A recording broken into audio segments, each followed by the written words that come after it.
everybody, and welcome to the Positively Disney podcast. I'm Kimberly Bouchard, your host and the author of the Positively Disney book series of inspirational stories. And this podcast was set up for you so that you could share your experiences and Disney magic with us. I want to welcome all my Facebook folks as well as my Twitch TV folks joining me tonight as well. I can see Gina, and welcome to my hubby Jacques. I also want to thank my sponsor, Michelle McKeown over at Ears of Experience. She will put together an amazing holiday for you. And she also has text access while you are away on vacation. So any questions you have, she is on standby just about 24/7. So that's just such a bonus to have with you when you are trying out something new. You can reach her over at MMCKEOWN at themouseexperts.com or 732-735-1779. Just want to say hello to Dave Ness. Welcome to the show. So I've got a little bit of a frog in my throat tonight. So I've got my handy dandy Donald Duck mug of tea. So I'm actually might have to sip that because I don't want to overdo it. But hopefully I won't be talking as much as the other ladies joining me tonight. And I also have my little Donald Duck water bottle with me. So keep me well hydrated. So I don't know about you guys, but this is a start of another great week. And I just wanted to tell you a couple of things just before we start dialing up our guests. But some of you may or may not know that I'm actually a teacher. I taught every grade in Canada as well as college. And I actually homeschooled my children so that we could travel the world for their Irish dancing performances and competitions. So I'm very fortunate to be a part of that amazing group of folks that, because everybody that made it anywhere is there because of a teacher. We all have to start in school when we're little, and hopefully, some one or two or more teachers inspired you to go where you are today. Something that is just a little aside from the teacher stuff that I saw today that was super cool. Everybody has heard of the gondolas in Walt Disney World, and I actually had a friend traveling on one today. They are so amazing. They go faster than the boats and just so convenient. You actually go over water too. It's super cool. And there's varying heights on the gondolas themselves. So if you're going to from say from the Riviera Hotel that's opening December 16th, and you go to the Caribbean resort, which is actually one of the hubs, you are traveling fairly low to the ground. But if you're going from, I think it was Hollywood Studios to the Riviera Hotel, you are really fairly high up, but it's just lovely. I heard it's not hot at all. It's very breezy in there, and you can actually go around a few times. So you don't actually have to get off, not like the gondolas and skiing where you have to get off. But anyways, I just wanted to share that with you, and I really look forward to riding on those soon enough. Okay, so teacher stuff. I wanted to share just a couple of things that I have done that has worked before we dial into our first guest tonight. And for any of you that have young children, this worked out brilliantly. When my kids were little, we had something called the chore store, and it was something that we had set up. We'd have like a list of chores, maybe 4 or 5 that the kids could pick each week, and we'd go to the dollar store and gather, certain things that they'd like, either for $1 or something a little more expensive. And we made daddy dollars and mommy money. But if you want to do it the Disney way, you could do Mickey money, Minnie money, and Donald dollars. And you could do them different increments, $1, $2, $5 bills, something like that. So basically, the kids kind of had their shelf of their favorite toys, and they chose to do their chores. And once their chores were completed at the end of the week, they could visit the store because they would be paid in well, let's use Disney today, Donald Dollars, Mickey Money, or Minnie Money. And they would have to decide if they wanted to use all their money up at once or they wanted to save it for another time and buy a bigger item. And you know what? It was really great because it worked on not only doing a good job at an extra chore and participating in family activities, but they also learned the value of that money. And that also can go into the parks. On one of my shows, we had a to like list, or what you want, a want list, and the kids would, when we saw something they would like, we put it on the list, and at the end of the second last day, they could decide what they wanted to get versus, and they'd have their money to do that as well. So that's something that worked really well. Just want to welcome Kelly and Dave onto the show tonight as well.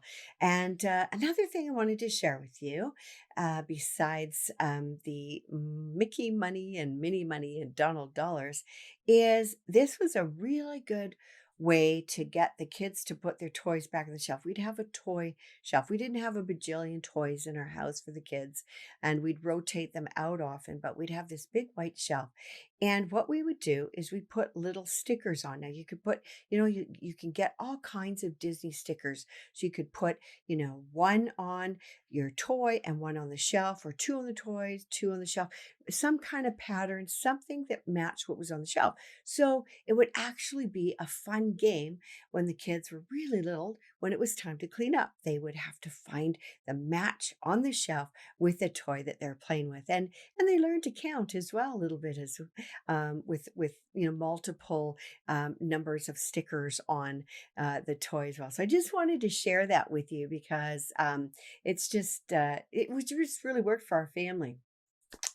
So I want to get on with our teachers. I've got two on tonight, actually, because Nicole had to cancel at the last minute. But I've got Kim Ness that will be joining us soon, and Marissa Ogden. And after I interviewed them, there was another teacher that really, with her commitments and her young children, just could not make it on. But she said to feel free to use some of her ideas and share them with everybody. And that's what we're going to do. So right now, we're going to get Kim Ness on the show. And something fun about Kim is I've actually met her and her husband, and I think it was her daughter as well. So I was really happy to meet up with these guys recently in the Hello. summer. Hi, Kim. Welcome to the show. How are you doing? Fine. Thank you, Kimberly. Doing well. Ah, that's so good. Thank you so much for joining us tonight. I'm really excited, and I think your hubby's listening in or watching too, so that's even better. He is. Yeah. So Kim, what I'd like to just find out is if you could tell the audience first, what grade do you teach, and kind of what your teaching experience has been? I teach second grade, and I've taught always in primary, and I have been at the same school for 34 years. That's So, that's been a fun incredible. time. Wow. Yeah. Wow. Yeah. That's Uh-huh. I don't I have never been at a school for that long, but I commend you because that is almost historical. You probably know everything in and out about the history of the school and a lot of the children too. I mean, I'm thinking if you were primary and you taught for 34 hmm years, have you ever had any of the grandchildren coming or the children's children coming? It's starting to get that way. I'm definitely starting to get at least children of either some of my former students Oh. or some of the other students that went through Orchard Heights. So now I'm at least on the next generation for sure. Oh my gosh, that is so cool. Before I go on and ask you some more questions, I just wanted to welcome Todd to the show. Thanks for joining us, Todd. So, Kim, what do you do to bring Disney into the classroom? Well, our family just really loves Disney, and so it's just a little part of who I am. Hmm. And I feel like Disney is one of those really relatable things. Both kids and adults Hmm. um, really enjoy Disney. There's always some connection in some Hmm. way, and you usually just have to bring it up, and conversation flows both with the kids and the parents. And in my class, I would say it's not really full blown. It's just kind of more subtle touches that I use in there. For instance, right outside my door in the hall, I have a big colorful sign, and it has Walt Disney's famous speech on opening day to all who come to this happy place, Mm, welcome. So nice. hopefully that makes them feel welcome, and hopefully it is a happy place for them. And Mhm. um, just I use class expectation posters that have Disney characters on it to make Mhm. it a little lighter for them. And Mhm. my class expectation posters also have Disney characters to just kind of remind them, for Buzz Lightyear to reach for the stars, and Ah. Mickey kind of is just reminding them to do a good job. And Mm. even I have Goofy kind of saying, if you goof up, to just kind of stop and reflect. So just to Oh, make it fun for them. And neat. um, yeah, and I play quiet Disney music when they're working, especially like a little writing project, and Okay, put Disney pictures throughout the room, family pictures. oh, okay. So of your vacation or things like that, or their vacations with Yeah. their okay, wonderful. hmm What kind of music do you play and during what subject? I'm curious to know. I usually play kind of quiet, either piano, Disney instrumental, or Okay. sometimes kind of instrumental jazz music, depending on what the subject. Ah. Oftentimes, it's more during kind of the writing time. If they're just doing some quiet writing, I Mhm. just have it on as background music, and Nice. Nice. yeah, Where if somebody would like to incorporate that, where would they find that music, Kim? Where do you find yours? we've gotten it off of either Apple Music Okay. or Spotify. I've Okay. gotten some of them. hmm Okay. All right. That's lovely. Now, I think you do something special about reading groups. You divide your students into reading groups and have a little Disney twist to it, I believe. I do. I have um, every year kind of varies on the number of groups I have, usually anywhere from 4 to 5, and I have each group um, by a Disney name like Nemo or Pluto or Simba or Sully or Mickey, and so then when I call the groups, they just know which group to come to, and it's just kind of a twist on the typical, Redbirds or whatever. Right. Yeah. Oh, that's so fun. That's a hmm great idea. Well, gosh, I Right. remember reading groups when I was in grade 1 and I don't remember the names, but they were not very I don't know. They weren't very inviting, and you always knew who was at the lowest of in the class. And I Right. just used to feel bad for them because I thought, gosh, to be identified at a level because of the group name was not too fun for them. But Right, exactly. So yeah. this just makes it so they don't really know what, and it's just kind of a neutral thing. Yeah. I was just curious, so your staff obviously knows you're a Disney fan. Do they, ask Absolutely. yeah. So do you are you the one that starts, planning trips for people as well, or Yes, Yeah, definitely yeah. known at my school as the Disney expert. Oh, yeah. Anytime somebody has a question, That's they really pop fun. over to visit me, and I Y don't mind a bit. It is yeah. fun. So, Kim, I was just wondering what inspired you to do this? Because we have all kinds of resources we can pull from over the years. They've changed a bit. But what inspired you to, kind of do some Disney in your classroom? I would say it was just kind of brought in subtly. It wasn't just a big, oh, I'm going to have a Disney room. In fact, if you went in, I'd say it would be more subtle than full blown. Hmm. But, just I started to kind of bring things in that I already had, Hmm. and some ideas that I had. So it was just kind of done over time. It wasn't just like all of a sudden I had the Okay. decision, I'm going to have a Disney room. Yeah. Like those overnight times in Walt Disney World or Disneyland when they're changing scenery, right? Right, Oh exactly. That's gosh. always And blows my mind. yeah, I know. How and like when did you become a fan of Disney?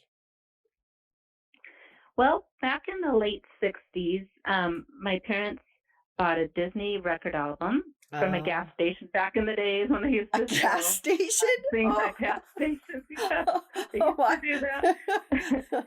Oh, that's new to me.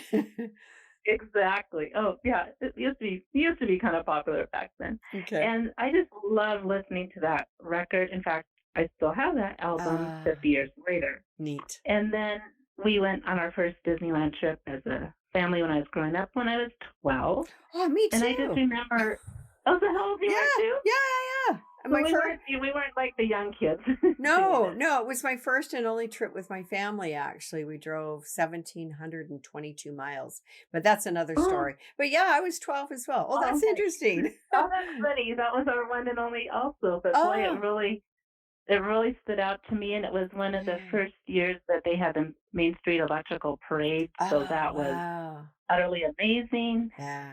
And then I didn't go back again for 22 years, and by then, Dave, my husband, Yeah. went, and our two kids, and they were 8 and 11 at the time. And Mm, it was their first time and my first time back in 22 years, wow.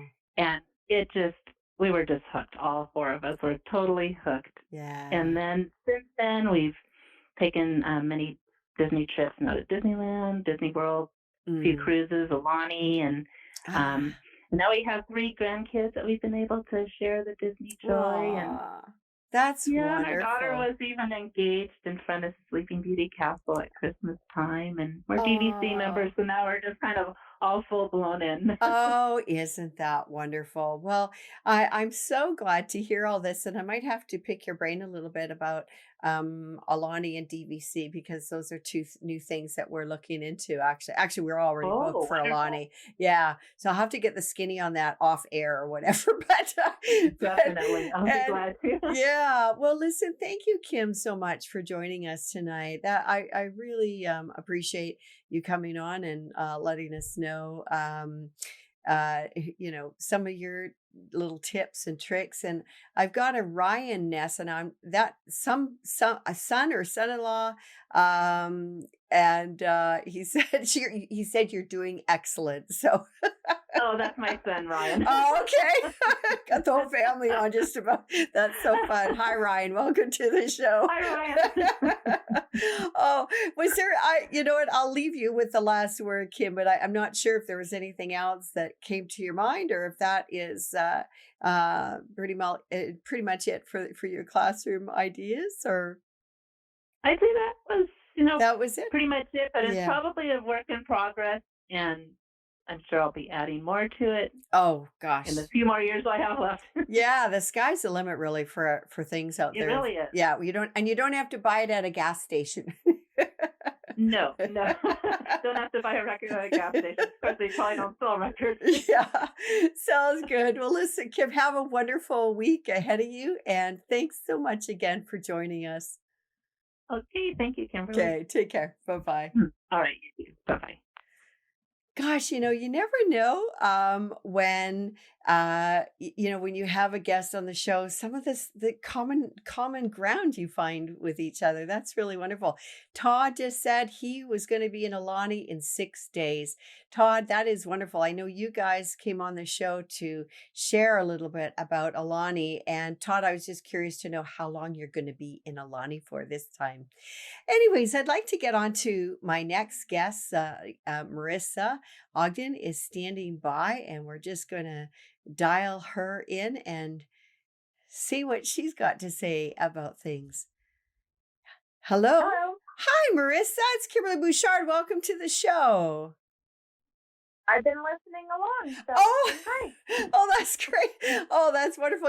I'm never sure if people are actually watching the show at the same time or not, and so that's great. And I just would, for the audience sake, can you tell us what grade or grades you've taught, Marissa? So I am one of the crazy people that have taught everything from kindergarten to college. Oh, like me. I I am currently I just switched districts, so I'm in year 2 of teaching 6th grade core. With Okay, my district is language arts, reading, and social studies. nice. So I have all the kids for 3 periods. I take a break, and then I get a new set of kids. Oh, wow. Lovely. Gosh. So you get all kinds of variety in your class. Now, do they come to you in the classroom or do you go So yeah, around? they come to my Oh, classroom. They come to my classroom, and then the kids switch for the other subjects. So perfect. math and science, they have different teachers for. Nice. Well, that's kind of nice. I remember back in the day I had to teach everything. Oh my word. That's a handful. But I mean that was in Canada, so I'm not too sure. I haven't really compared school systems between Canada and the US. But anyways, Marissa, can you please share with us some of the things that you do to bring Disney into the classroom? So I started the year out kind of saying we're going geek chic, but I don't use those words because the district that I'm in, the parents are those type of parents. But half my tables are named after Disney people. So the kids earn table points based on whatever group that they're in. But I also have like Marvel and I have Harry Potter groups. So the Ah, kids get to play in the different tables. I also have like Doctor Who. okay. Some of the kids know that, some of the kids don't. Mhm. Um, and then that's basically the titles. And I have posters throughout the room. And the kids know that I'm a little bit Disney crazy because I wear a lot of Disney clothes. Oh, do you? Oh, like t-shirts or the dresses or what do you wear for Disney Um, clothes? I, I wear a lot of t-shirts. Luckily, my district's kind of dressed down. But like the first day of school, I also wore one of the Disney dresses. I'm a huge Dopey fan, so I have the dress, the Snow White dress with Oh, the fun. seven dwarfs peeking out of the apples. Oh, fun. Oh my gosh, I'd love to see that dress. That sounds so fun. Now, so you said different names, Disney names. Now, are you talking about like people, animators, or characters, or what is that? Characters. Oh, characters. So what are some of the character names of the Disney characters you have in your for your tables? I use the big four, so Mickey, Oh, Minnie, Donald, and Goofy. okay. And then we have a couple Harry Potter groups, Right. and then the Doctor Who and Right. Marvel. Right. Oh my goodness. And now I think you do some special lessons with some clips, I think you were saying. Can you tell us about that? So I was playing last year trying to find some figurative language help for the sixth graders because there's the normal lessons where you talk about onomatopoeia and then the kids get to learn those words. Mhm. But there are some Pixar shorts as well as some Disney shorts that walk the kids through the different figurative language words that are on YouTube. And I just Ah, happened to, as I was typing in figurative language, I had three or four different lessons that somebody else had created um, that I was able to pirate. yeah, yeah. um, Utilize. well, and I give credit to the original teachers because their names are in there, and I Yeah. say that teachers like passing them around. And the kids really like them because they're 3 or 4 minute little shorts for the different figurative language. And then a couple of the other ones as we were learning, like we had to do climax um, for short stories. Mhm. There's actually some of the longer shorts that the kids are able to watch and then say, okay, where are the different climax points as they're Okay. learning that step ladder and then the fall down. Oh my Um, goodness. They must be really you must really grab their attention, I would think, for that. Most of the time, Yeah. School is school though, right? Sometimes. yes. Oh, that is so fun. You had mentioned briefly that you have been a fan but from a very early age and brought it to a different level. Now, before we go on to that and how what inspired you, was there anything else that you wanted to share about your classroom decor, Disney decor?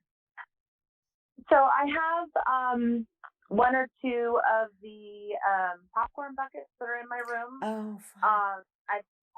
I've actually contacted the school and asked, because I'm actually new at the school I'm currently at. Mm-hmm. The fun part is it's my middle school. It's the one I attended. Oh my Um, gosh. Oh. yeah. Oh. But I've asked if I can put some shelving up so I can have the different characters and the different popcorn buckets up. Oh. And because there's a couple other staff members that are just as Disney-fied as I am, Oh. so I've gotten the okay Oh. to put a shelving unit up. Oh, that's so cool. Oh, isn't that great to have some fellow staff members that are Disney fans as well? That's so fun. Oh my gosh. Love it. Oh, and so what inspired you, Marissa, to do that? But before you answer that question, I just want to welcome Francisco and David and Lance onto the show. Hi, guys. Francisco he is a cast member on the Disney Cruise Line, and I'm not sure if he is on a cruise right now or if he is on his vacation time right now. But welcome to the show. And David is just telling me that he was apologizing for being late because he just got off a yacht cruising up and down the Ohio River. That's kind of really cool, actually. It was for his daughter's charity organization. And then Lance, welcome again. Sorry, Marissa, I just like to always acknowledge folks when they come on here. But what inspired you to bring Disney into your classroom, or has that always been part of your kind of teaching thing? It's kind of always been there. So the first time I ever got to go to Disney, I was 7. I'm the youngest of 4 children at my house. Okay. Oh, I think we just lost you, Marissa. I'm not too sure. We can't really hear you. Maybe, yeah, I might have to call you back because we've lost connection with you, Marissa. I'm not too sure what happened. Want to welcome to Toddy Perez as well. And we're still trying to, we're going to just call her back because something has happened on her end and I don't want to miss her. Here we go. It's ringing again. I'm here. I'm so sorry. I don't know what happened. I don't know either. So we lost you you went to Disney I think when you were 7 and you're the youngest of 4 children. Yes. So Okay. that was my first trip. And then luckily enough, Girl Scouts took me back when I was in high school. Wow. And then I've been periodically there. And then my sister actually was in the college program in Florida. Nice. Where college students can work. So that was the first time I got to go visit Walt Disney World. And then we discovered on my 30th birthday the Disney runs. And my best friend and I said, oh, that sounds like fun. Let's go run a 5K. No training, no nothing. And I happened to be a couch potato. And we went out and we ran our first 5K, and I was petrified that I was going to get swept. But ever since then, I've done every Disneyland run that I could do. They're taking a break currently because of construction and such. Okay. But I've even gone to Florida to do their runs. Oh, for goodness sakes. And so that your fandom then just inspired you to start bringing things into your classroom, or have you done that for a long time, or? I've done it with writing. Okay. So using Disney themes because most of the kids in my area, I'm from Northern California, are able to get down to Disneyland. Lucky. And so they're able to relate when I'm coming up with Disney concepts to write on the board in front of them. Nice. My goodness. So there you have it. And I think it's fun for you to have, as I said, some other colleagues that you can kind of swap ideas with or come up with ideas, right? Correct. Yeah, that's so awesome. Thank you so much, Marissa, for joining us, and have a wonderful week, and good luck with your Run Disney. I really hope to do those sometimes. The only things I've done with Run Disney is I did their virtual runs, and I did a run on Castaway Cay, but it was so awesome. You just felt like a rock star at the end, It's amazing the staff members that come out and I know. really respond. It's great. Yeah. So I hope to do that again sometime. But anyways, thank you again, Marissa, and have a great school year. Thank you so much. Have a great day. All right. Take care. Oh, just want to welcome another Kim onto the show. Hi, Kim. Hope you're doing well tonight. So, I had actually, as I mentioned earlier, Caitlin wasn't able to join us, but she said to freely use some of her ideas, and she's got a few. So, I'm going to just share some of those with you. So, in her classroom, they write letters to the different characters, which I think is really fun it teaches good letter writing and how to write a letter, So I would think that would be really fun. I don't know what I'd say to Donald Duck, but I'd have a lot to say, I think, if I wrote to Donald Duck. Just want to welcome Father George onto the show tonight. Welcome, Father George. I haven't seen you for a while. Another thing that she does is she has the words on her wall to review. And something that I want to just tell you how to bring that into the home as well is labeling certain words like cupboard or door or whatever. And you could label, I used to do that with the kids when we were learning another language as well. And so we would have that. But she has a review wall of words. And you remember those, the hats, the Sorcerer Mickey hats? Well, she actually has, each week she chooses a different sorcerer or wizard, I guess, for the wall, and they review the words that they've learned, pointing at them with the hat on, which is kind of really cool. Actually, we've still got one, and it still lights up. So she actually watches, of course, different movies. Don't we all see the movies? But she will take clips from the different movies to get the kids hooked on a different lesson. And I mean, there's so many lessons to be learned, particularly in the animations, in the movies. And so she actually grabs clips to introduce a lesson. So I would think that would really hook those kids onto learning something. Uh, Another thing that she does is she will take different tunes from Disney and create educational songs. So, for example, do you want to add some numbers? Might be done to the tune of "Do you want to build a snowman?" from the Frozen movie. Gosh, how could I forget that name of that movie? The second one's coming out. Anyway, so I thought that was really fun, and kids do tend to remember words. I remember in Montessori school, we would teach the kids all about the continents, have a continent song, and things like that. And you can really remember things to music. And I wish I would have thought about that when I was studying in university, because I probably would have remembered some things a little easier if I would have had an actual tune with them. Anyways, another thing that she also does run Disney events, and she has her medals hanging in the classroom, and she brings that into sort of teaching about training and health and nutrition and things like that, which I think is super way of bringing that into the classroom. And she said that she also has throughout the year students joining either joining in some training ideas, but whatever they do, they actually have the opportunity to win or to get a medal. And her medals, her Disney medals, are paper laminated, and then they have like a little chain or whatever, so, or not really a chain, but a ribbon or whatever. So it's more like just paper necklaces, so that people in her classroom have the opportunity to get themed medals, Disney themed medals. I think that's kind of fun. She also has something that goes home each week with a new child. She probably has a few of them, because I'm thinking if you have 30 kids in your class, you might have to stretch it out a little bit, or there might have to be kind of combinations. One thing I always did when I would have my children choose something, I would always have one extra. So if I had five in my group, I'd have six options, because the person at the end who gets to choose at the end doesn't have a choice if you don't if you don't have something extra. So I always made sure that that last person had something to choose from, just like my kids, whenever there's like because I have 3 kids and I'd have 4 things so somebody always had a choice, even the last one. So important to be able to have that choice, even if you're the last one choosing.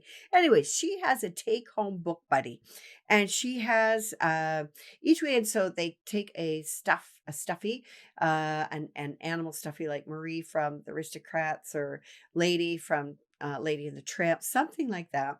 And she has Disney themed binders with instructions on caring for the pet, and then pages that they could record times and what they did with their pet throughout the weekend. And I think that's kind of fun because it's a novelty to have something new, a new stuffy to bring home with you, and to have um, a character that you might not have at home, because most of us don't have those. Tend to have Donald Duck or Minnie or Mickey Mouse or something like that. But also then to get the kids to uh, record maybe the times of things that they're doing and just get in that extra writing. So bringing that writing that they learn in the classroom out of the classroom and at home. So I think those are some brilliant ideas. And I don't know, I think, well, Kim, who's on here right now as well, is also a teacher, but I don't know if there's any other things that you would like to share tonight regarding teachers or just little things that you can learn from. But I do remember, and before I go on here, I just want to welcome Melissa to the show. Welcome, Melissa. Thanks for joining me tonight. I remember years ago, and I'm not sure if any of you guys know about this. Oh, welcome to Dee Parent. She's my sister. She's also a teacher, actually. Welcome to the show, Dee.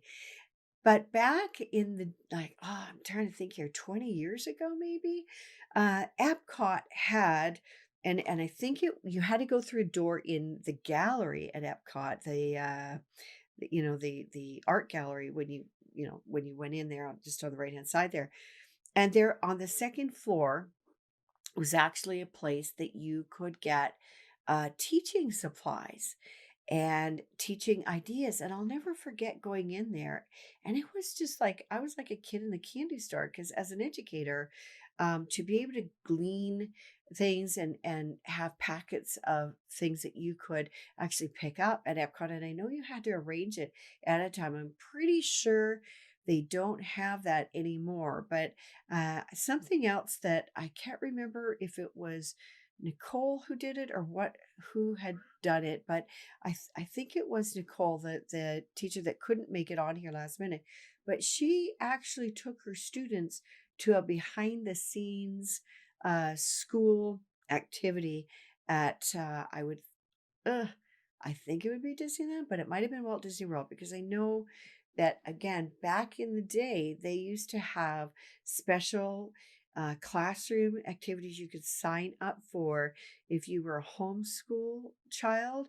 And also, I think that kind of went part and parcel with the different school groups, and they'd talk about physics and demonstrate physics with, and talking about it regarding roller coasters and science and just things like that. And I'm not 100% positive they do that anymore, but oh my gosh, wouldn't that be really cool if that you could bring your kids to that, be it students or your own kids, on your vacation. I think there's so much to learn from Disney from an educational standpoint that you can bring into your classroom and into your home as well.